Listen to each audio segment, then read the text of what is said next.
There is a profound and often overlooked truth about childhood that a child's first relationship with the world is a physical, tactile one.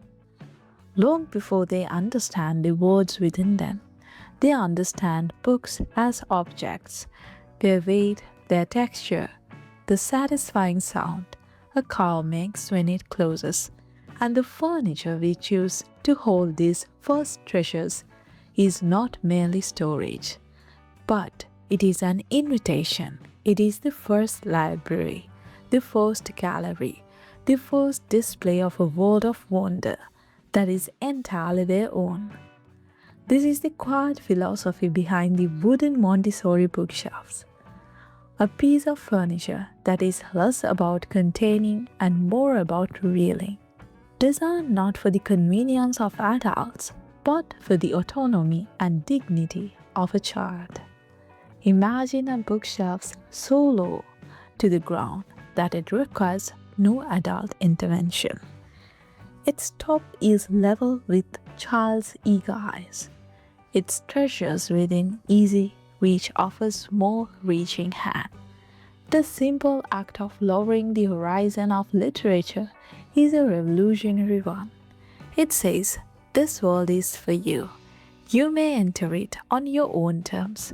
Unlike the tall, imposing bookcases of our adult world, where spines are hidden and choices are restrained, this shelf presents its offering openly, honestly.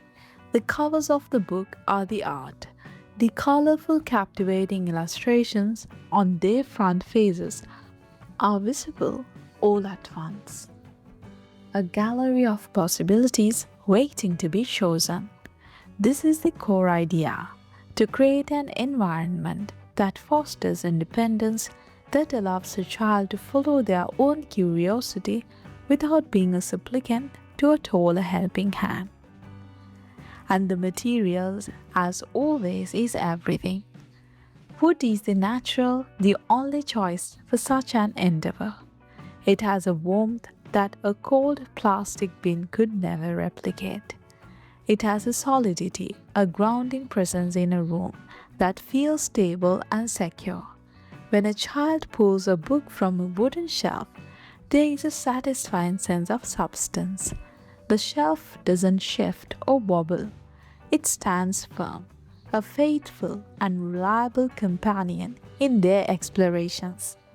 This is a piece of furniture that respects the child, not as a temporary use of juvenile goods, but as a person engaging in the serious work of play and learning.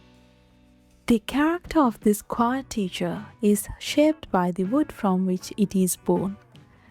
Picture a bookshelf crafted from smooth pale maple. Its fine gentle grain and bright, clean surface seem to radiate clarity and order. It has a modern, almost serene presence, acting as a calm backdrop that allows the vibrant colors of the book covers to truly sing.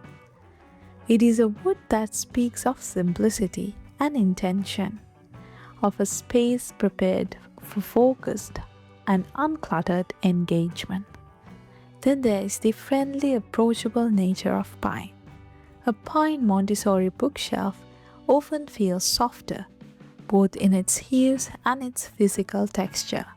The grain is more pronounced, often dotted with dark knots that look like natural wood grain illustrations themselves.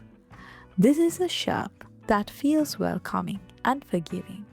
It is a wood that isn't precious. It expects to be used, to be touched, to have its surface patted by small hands. It will acquire a history of gentle bumps and subtle scuffs, each one a memory of a life lived actively around it, adding to its character rather than diminishing its beauty. For a sense of deeper warmth and enduring legacy, one might find a shelf crafted from cherry or walnut. A cherry wood bookshelf seems to gather the light in a room, glowing with a soft reddish-brown warmth that deepens year after year. as if it is maturing alongside the child who uses it.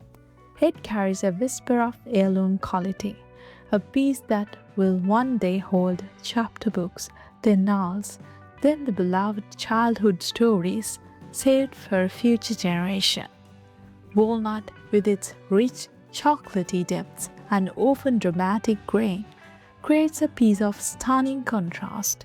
It is a calm, dark pool of odor that makes the bright primary colors of picture books pop with joyful intensity. This is the ultimate gift of such a thoughtfully designed piece. It does not shout for attention. It does not come in a garish color or cartoon shapes. It is a quiet, beautiful, and purposeful presence in a room. It teaches a child to care for their belongings because they can see them, access them, and return them to their proper place without struggle. It fosters a sense of order, not as a rigid rule, but as a natural, satisfying conclusion to an activity. The act of choosing a book becomes an exercise in agency. The act of returning it becomes an exercise in responsibility. And all of this is facilitated by the warm, solid, trustworthy presence of wood. So, we place this small, grounded library in their presence not to fill a corner, but to open a door. It is an altar to independence, a monument to the idea that beauty and function are not at odds, even in a child's world.